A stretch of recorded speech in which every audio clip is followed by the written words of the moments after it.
అందరికీ నమస్కారం. నేను మీ కిరా కార్పేని. ఇందాకే మన అంబటి రాంబాబు ఒక ప్రెస్ మీట్ పెట్టాడు. నలుగురిని వెనకేసుకొని ఉన్నాడు పేటీఎం మనుషులను కూడా. అతను అంటాడు కిరా కార్పేని అరెస్ట్ చేయాలి అంటున్నాడు. ఏం మాట్లాడాడు అన్న దాని గురించి నేను మాట్లాడాలి కాబట్టి అది నా బాధ్యత కాబట్టి ఒకసారి వీడియో ప్లే చేస్తున్నా చూడండి. కిరా కార్పే అంట అతను ఏం మాట్లాడుతున్నారు చూశారుగా, ఎంత దారుణంగా మాట్లాడుతున్నారు. ఇక్కడ అంబటి రాంబాబు అంటున్నాడు ఆయన ఎవరు ఉంటాడు, ఎవడు అంటే ఈ పక్కన ఒక పేటీఎం 1000 రూపాయలు ఇస్తే, ఇప్పుడు మీరు గమనించండి, వైఎస్ఆర్సీపీకి సంబంధించిన ప్రతి ఒక్కరి వెనక ఈ లంబు ఉంటాడు. 1000 రూపాయలు ఇస్తే అక్కడ నిలబడతాడు నెటారుగా. ఓకే, ఆ విషయం పక్కన పెడదాం. ఆ ఎవరో ఉంటారంటే ఇతను చెప్తున్నాడు కిరా కార్పేని. అంబటి రాంబాబు నిజంగా చెప్పు, నేను నీకు తెలియదా? తెలియకపోతే నీ గుండెని అడుగు, నీ మనసును అడుగు, నీ బాధను అడుగు, నీ భయాన్ని అడుగు, నిద్ర లేని నీ రాత్రులను అడుగు. నేను తెలియదు నీకా? మరి యాక్టింగ్ చేస్తున్నావు ఏమో, నా పేరు చెప్పడానికి అంత ఇబ్బందిగా ఉంది నీకా? నువ్వేం బల్లే, నువ్వు ఇంట్లో కూర్చున్నా, వంటింట్లో కూర్చున్నా, బాత్రూంలో కూర్చున్నా, నువ్వు కెమెరా ఓపెన్ చేసినా లేకపోతే ఫోన్ ఓపెన్ చేసినా, నువ్వు ఒక 20 వీడియోలు చూస్తే 15 వీడియోలు నాయే ఉంటాయి. మళ్ళీ ఎవరంట నీకు తెలియదు లేనా? ఏదో నన్ను అరెస్ట్ చేయాలా? అరెస్ట్ చేయకపోతే కేసులు పెడతానే ఉంటావా?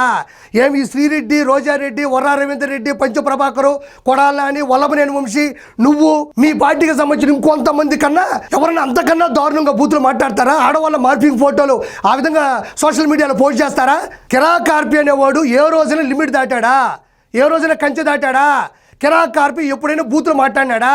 కిరా కార్పి ఏమన్నా అవినీతి పనులు చేశాడా? కిరా కార్పి ఏం పొరపాటు చేశాడు? నా మీద నువ్వు కేసు పెడతావు. కేసు ఎందుకు తీసుకోరు? తప్పు చేస్తే 100% కేసు తీసుకుంటారు. మన చేబురోలు కిరణ్ అసభ్యమైనటువంటి పదజాలం వాడాడు భారతి గారి మీద.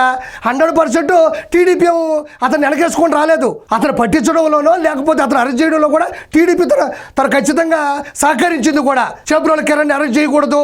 అధికారంలో ఉన్నా కూడా టీడీపీ వాళ్ళ పార్టీలో ఉండేవాళ్ళు ఎవరు అసభ్య పదజాలం వాడినా కూడా టీడీపీ ఒప్పుకోదు.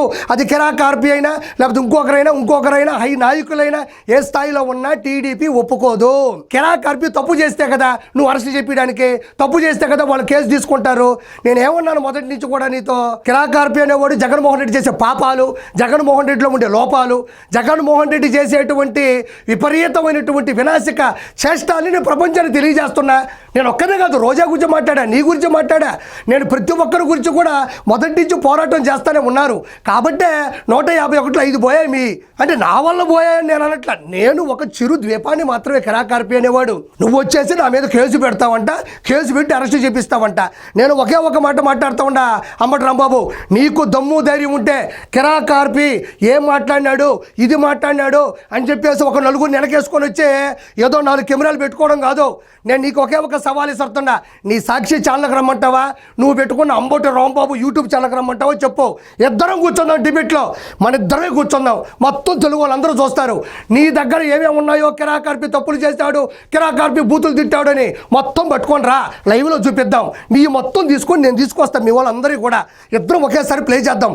కిరా కార్పి తప్పు ఉంది అంటే నేను ఒప్పుకుంటా, నేను కరెక్ట్ కాదు రాజకీయాల నుంచి తప్పుకుంటా. నువ్వు తప్పుకుంటావా? అసెంబ్లీలో భువనేశ్వర్ గారిని పట్టుకొని నువ్వు అన్న మాటలు నేను వినిపిస్తే ఇప్పుడే నీ దగ్గరలో ఉండేవు నేను మెడలించేస్తాను నిన్ను. నువ్వు కిరా కార్పి ఇది చేశాడు అది చేశాడు అనడం కాదు, నేను కూడా అనేస్తా. తీసుకోండి రా, కిరా కార్పి ఇది చేశాడు అది చేశాడు, ఇది కరెక్ట్ కాదు అది కరెక్ట్ కాదు అని. ఏమే నిజాయితీగా ఉంటే, నికార్సుగా ఉంటే మీరు చేసే తప్పులను ఎదిరిస్తే అంత బాధగా ఉందా, అంత భయంగా ఉంది? నువ్వా ఈయనంట కేసులు పెడుతున్నాడంట, తీసుకోవట్లేదంట. తప్పు చేస్తే తీసుకుంటారు. ఉదాహరణ చేబ్రోల్ కిరణ్ తప్పు చేశాడు, లోపలేశారు, నో డౌట్. ఎవరు అందులో బాధపడలేదే. తప్పు చేస్తే ఎవరికైనా శిక్ష తప్పదు. ఇదేమన్నా జగన్మోహన్ రెడ్డి ప్రభుత్వం అనుకున్నా? పెంచి పోషించి బూతులు తిట్టే వాళ్ళకి పదవులు, బూతులు తిట్టే వాళ్ళు ఇంట్లో తీసుకొచ్చి ముందు పోయడానికా? ఏదైనా మాట్లాడేటప్పుడు సిగ్గు ఉండాలా. కిరా కార్పి పొరపాటు చేశాడంట, గమ్మను ఉండవయా. అసలు నిజంగా అంబటి రాంబాబు కేసు పెట్టాల్సింది శివరాజా గారి మీదో కిరా కార్పి మీదో కాదు. నిజంగా కేసు పెట్టాల్సి వస్తే కేసు పెట్టాల్సింది నీ మీదే. నువ్వు ఏమన్నా మామూలుడివా? సొంత నీ అల్లుడు వచ్చి చెప్పాడు మా మావయ్య దొంగ, కరెక్ట్ కాదు, ఓడించండి నేను చెప్పాడు. నువ్వు మళ్ళీ వచ్చి కిరా కార్పి మీద కేసు పెడతావా? పోయి కొడాలని మీద పెట్టు, వల్లభనేని వంశీ మీద పెట్టు, శ్రీరెడ్డి మీద పెట్టు, రోజారెడ్డి మీద పెట్టు, జగన్మోహన్ రెడ్డి మీద పెట్టు. నువ్వు కిరా కార్పి మీద కేసు పెడతావా? గుర్తుపెట్టుకో అంబటి రాంబాబు, నువ్వేదో పెద్ద సీరియస్గా వైట్ గడ్డం వేసుకొని వినలాగా అనుకుంటున్నావేమో. నిన్నెవరూ దాకట్లేదు, నేను ఎవరూ పట్టించుకోవట్లేదు. ఒక మాటలో చెప్పాలంటే నేను జబర్దస్త్ కమెడియన్ని. నాకే ఆశ్చర్యం వేసింది, నువ్వు చేసే కామెడీ, నువ్వు చేసే ప్రెస్ మీట్లో ఇంట్లో వచ్చే ఒక మైకు పెట్టుకుని, ఒక కెమెరా పెట్టుకొని 3 కెమెరాలు, ఓరే నాయనా 3 కెమెరాలు నువ్వు మాట్లాడే మాటలకి, మళ్ళీ 36 వ్యూవర్షిప్, దాని 3 కెమెరాలు, ఒరుకట్టు ఒరుకట్టు ఒరుకట్టు ఒరుకట్టు ఒరుకట్టు. నీకు ఒకటి గుర్తుపెట్టుకో, నేను కమెడియన్ అనుకున్నా, నన్ను క్షమించమని ఈ ప్రజలను కోరుకుంటాను. ఎందుకంటే నీకన్నా కమెడియన్ ఈ భారతదేశంలో ఎవడో లేడు. ఫైనల్గా నేను చెప్పేది ఏంటంటే, నువ్వు ఒక పొలిటికల్ జోకర్వి, నువ్వు ఒక పొలిటికల్ బ్రోకర్వి, నువ్వు జగన్మోహన్ రెడ్డి సక్సెస్ ఆపేసిన స్పీడ్ బ్రేకర్వి. ఇంత మించి నేను నీకు చెప్పక్కర్లేదు. మైకు పెట్టుకో, ఒరుకట్టు ఒరుకట్టు ఒరుకట్టు పెట్టుకో. ఈసారికి మళ్ళీ ఓడిపోబోతున్నావు, పార్టీ కొట్టుకోబోతుంది. దమ్ము ఉంటే నేను లైవ్కి వస్తా, డిబేట్కి వచ్చే శక్తి నీకుంటేనే మళ్ళీ నా గురించి మాట్లాడు. చాలు.